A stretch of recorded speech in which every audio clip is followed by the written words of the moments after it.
Shocking revelations from President Samuel Kanyon Doe's lost thesis exposes dark secrets of US-Liberia relations.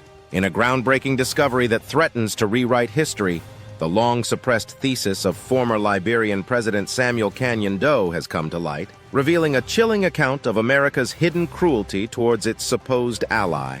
Written in 1988, but kept from the public eye until now, a survey of US-Liberia relations paints a disturbing picture of exploitation and betrayal that powerful forces have worked tirelessly to conceal.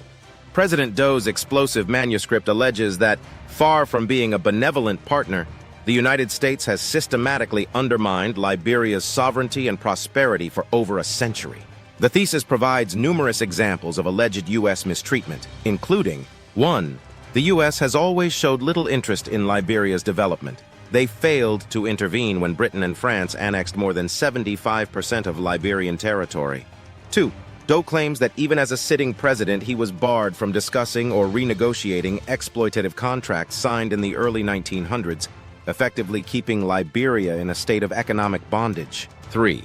After World War II, the U.S. rejected Liberia's request to share in profits from the Roberts International Airport, which the U.S. had built for military purposes during the war.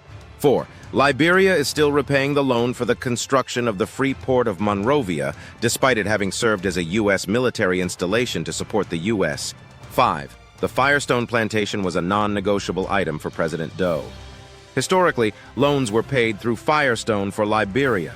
Firestone has been operating since 1926 as one of the wealthiest organizations in the world. Non-Liberians enjoyed excessive salaries and benefits, whilst Liberian workers were on very low wages, lived in unsanitary conditions, and refused Doe's requests to build even a high school for workers' children. 6. The U.S. has refused Doe's appeals to pay fees for maintaining installations like the Omega Navigational Station and VOA radio transmitter on Liberian territory.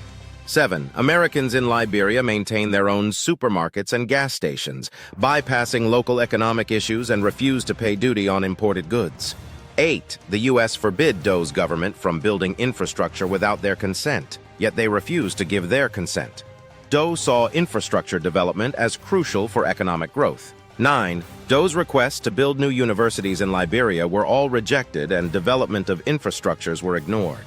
10. U.S. aid often came with strings attached and did not address Liberia's core development needs, but supported only U.S. interests. 11. The U.S. allowed dissident Liberians to use American territory as a base to attack Liberia throughout the years, despite the country's special relationship. 12. From time in memoriam, Liberia's loan arrangements have presented significant challenges. The nation typically accesses only about 25% of the borrowed funds, despite being accountable for full repayment. Additionally, these loans often come with conditions that require the involvement of American contractors or alignment with U.S. interests. These revelations challenge the entire narrative of U.S.-Liberia relations and raise troubling questions about America's true role in Africa. As the world grapples with the implications of Doe's suppressed thesis, one thing is clear. The story of Liberia and its complex relationship with the United States may never be viewed the same way again.